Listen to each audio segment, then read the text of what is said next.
Hello everyone, আসসালামু আলাইকুম। শাহিদ মম kitchen থেকে আপনাদের জানাচ্ছি স্বাগতম। আজকে আমরার আচার বানাবো। আমরাগুলো এইভাবে খোসা ছাড়িয়ে নিয়েছি, হালকা একটু পানি দিয়ে ভিজে রেখেছি। এখন আমরাগুলো কেচে নিব। ঠিক এইভাবে আমরাগুলো কেচে নেবেন, যাতে লবণ মশলা যায় ভিতরে।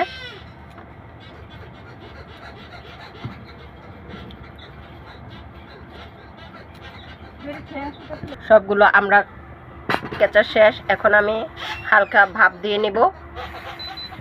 এখানে 10-12টার মতন আমি শুকনা মরিচ নিয়েছি, আর এখানে 3 টেবিল চামচ পাঁচফোড়ন নিয়েছি। শুকনা মরিচটা এখন হালকা করে টেলে নিব।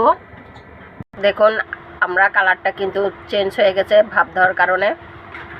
এভাবে আর আমি 1 মিনিট ভাপ দিয়ে নিব। ভাপ দেওয়া হয়ে গেছে, এখন নামিয়ে নিচ্ছি এক এক করে। দেখুন সবটি আমরা নামানো হয়ে গেছে। ঠিক আমরা আচার বানানোর সময় এভাবে হালকা করে একটু ভাপ দিয়ে নেবেন। এখন 10-12টা শুকনো মরিচ তেলে নিব, হালকা করে ভেজে নিচ্ছি। শুকনো মরিচটা ভাজা হয়ে গেছে, এখন আমি নামিয়ে নিব। শুকনো মরিচটা এখন নামিয়ে নিয়েছি, আর এখানে পাঁচফোড়নটা হালকা করে একটু ভেজে নিব। পাঁচফোড়নটা টালা হয়ে গেছে, এখন আমি নামিয়ে নিচ্ছি। কড়াইটা বসে দিয়েছি। কড়াইটা গরম হলে দিয়ে দিব সরিষার তেল। তেলটা গরম হয়ে আসলে দিয়ে দিব 5টা তেজপাতা। এখন দিয়ে দিব 5টা শুকনো মরিচ, একসাথে ভালো করে ভেজে নিব। এখন দিয়ে দিব আমড়াগুলো, ভালো করে তেলের সাথে মিশিয়ে নিব। নাড়িয়ে চেড়ে ভালো করে তেলের সাথে আমড়াগুলো মিশিয়ে নিচ্ছি। আর দিয়ে দেবো সামান্য একটু লবণ। যে কোনো আচার হোক কিংবা মিষ্টি জাতীয় খাবার হোক, তো লবণ না দিলে টেস্ট ভালো আসে না। ভালো করে নেড়ে চেড়ে নেব। আর এখন দিব আমি চিনি। এখানে আমি 1.5 কাপ পরিমাণ চিনি ব্যবহার করছি, যেহেতু আমড়াটা একটু মিষ্টি। আর আপনারা আচারে একটু বেশিও দিতে পারেন, আমরা টক মিষ্টি বুঝে। এখন চিনিটা আমড়ার সাথে ভালো করে মিশিয়ে নেব। দেখুন আমড়ার সাথে কিন্তু চিনিটা গলে গেছে। এখন আমি ভালো করে এটা জাল দিয়ে নিব। এখন আমি পাটার ভিতরে শুকনা মরিচটা, ভাজা শুকনা মরিচটা একটু হালকা বেটে ফাঁকি করে নিব।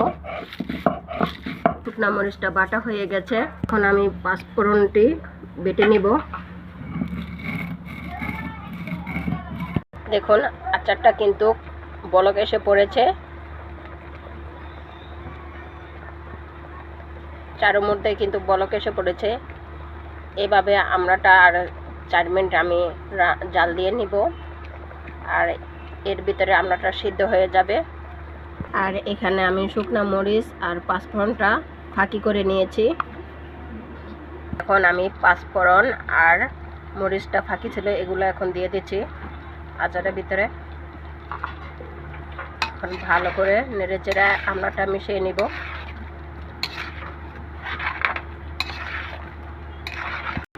আপনারা চাইলে এই আচারটার ভিতরে ফুড কালারও ব্যবহার করতে পারেন সুন্দর দেখার জন্য।